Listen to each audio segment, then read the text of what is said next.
Hi everyone, I hope you're having a good day today.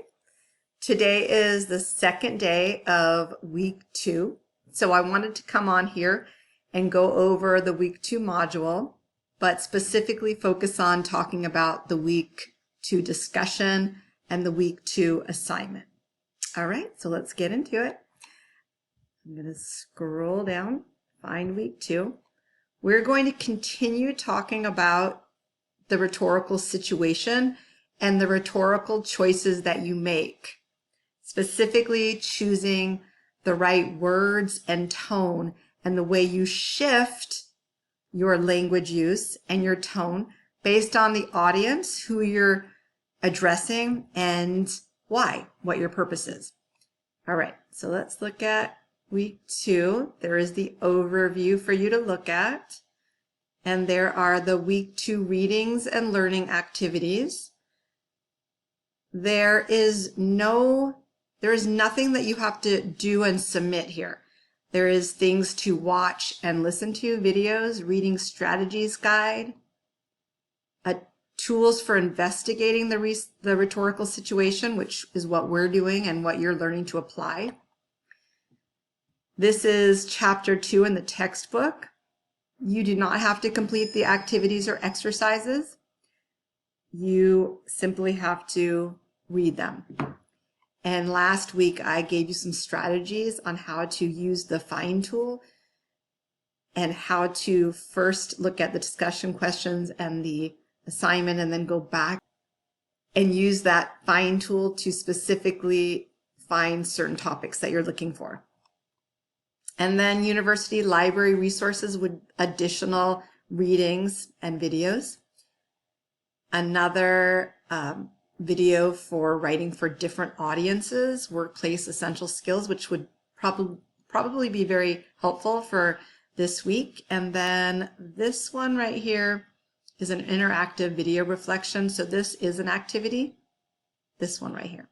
So let's take a look at the discussion this week.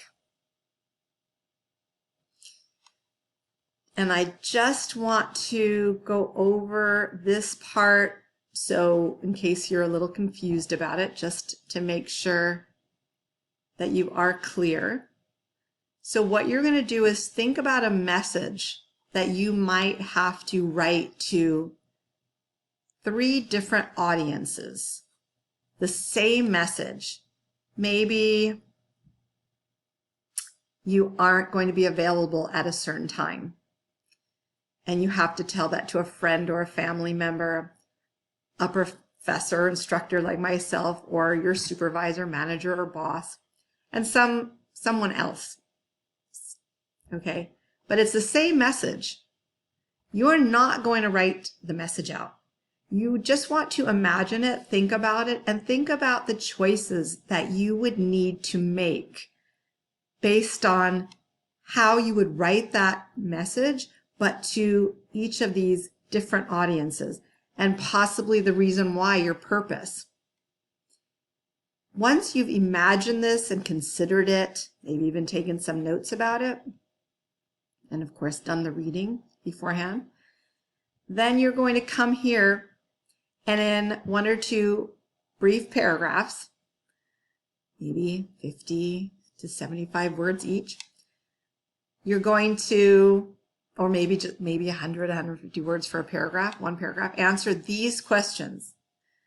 So based on what you've thought about and imagined, you're going to answer what influences the choices you made overall in your decision in writing this message to these different audiences.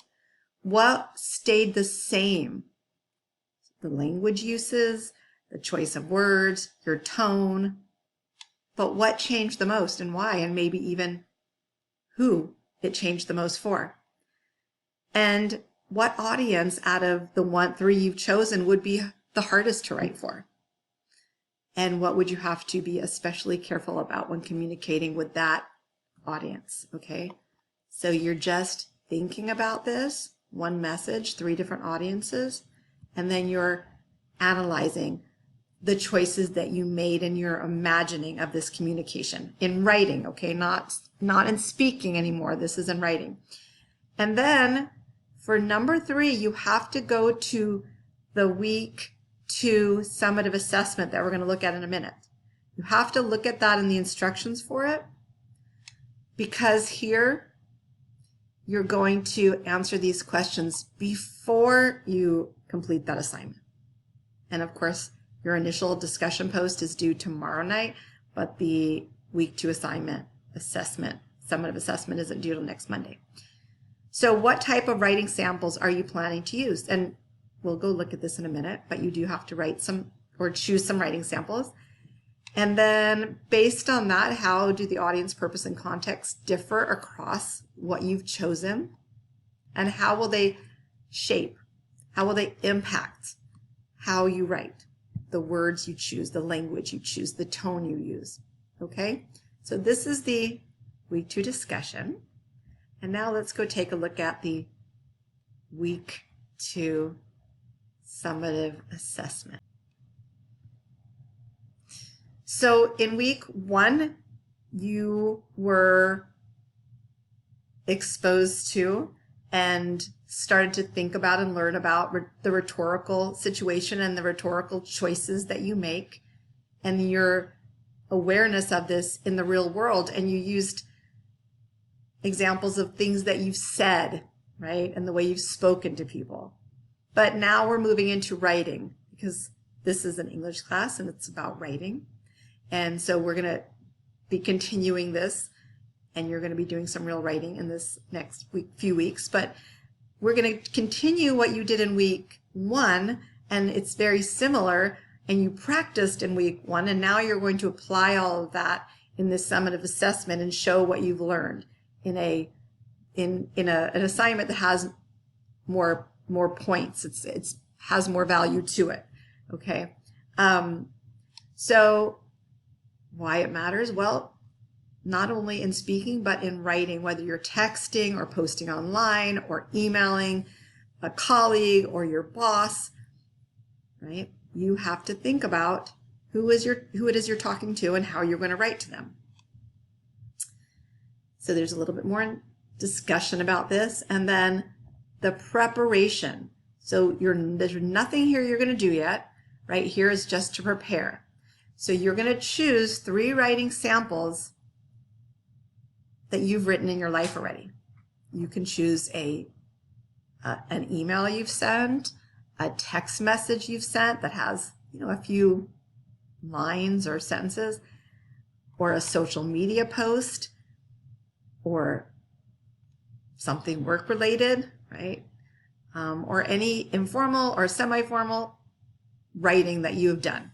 And it doesn't have to be just this week. You could look over the last few weeks and choose 3. Okay, and you want to choose a variety written to different audiences that have different tones and different purposes so that you can now analyze them. So you're going to open up a Word document and you're going to paste your 3 messages, copied and paste on there. And so again, make sure it's appropriate to share. I'm not expecting you to share something extremely personal. Some 3 things you can share, and then you can just label them. 1 messages and a heading, then 1 and the message, and 2 and message, and 3 and message. And then what you're going to do for each of those, and what I would do is I would do message 1 and then copy and paste it. And then directly under it, you're going to analyze the purpose, the audience, and context. So you can literally come here. You can, again, do message 1, paste it, and then you can put under that rhetorical elements. You can use this as the heading underneath it. You would capitalize these words. And then underneath that, you can copy. Well, you know how to do that, right? Copy and then paste that below that message, below the heading that says rhetorical elements, purpose, audience, and context. And then all you have to do is answer these, right? You're not going to leave these questions here. Just answer them. The purpose, what are you trying to do? What are you trying to accomplish in this message? What do you want from your reader? What do you want to convince them of? What information are you trying to get? Are you trying to get information? Are you trying to just inform them of something? What is that? And then who it is, what you assumed they already knew. That is the background information, because sometimes we need to give a little bit more background if we assume they don't know what we might be talking about, what led up to that. But maybe there's some things they already understood in that message, they'll get it, right? So who they are, what you assume they already knew or expected. And then finally, the context. Where were you when you were messaging this? What was the setting? And what was going on or what was happening that led you to have to communicate this, okay? So what was going on that helped shape your message?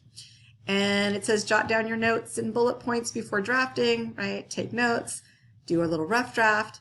It will help you keep your explanations specific and organized. Okay, and then here you go. You're going to put it together. So this is planning it out, what I was showing you, but here is actually completing it. So using headings, there's 3 sample message, sample 1 or message 1, and then share it.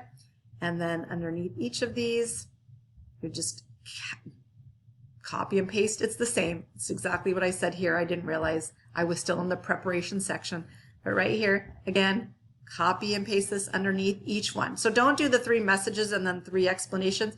Sample 1 or message 1, and then the rhetorical analysis below each message.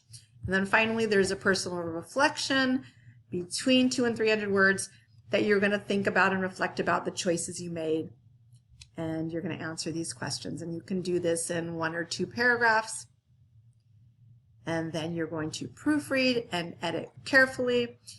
You can use the Microsoft editing program. I love the Grammarly app, which I've also added to my computer and to online because it catches a lot. It doesn't change what I'm saying. It doesn't change my own voice. It usually doesn't even change my language use, what I prefer, but it does help with spelling and punctuation and sometimes sentence structure. Okay, and then you're going to upload it as a Word document and you will be done. And as always, if you have questions for me, reach out, send me a message, and I'll be happy to clarify or give you further information or resources or anything that you might need help with. All right, you guys, have a good rest of your day and the week. Bye.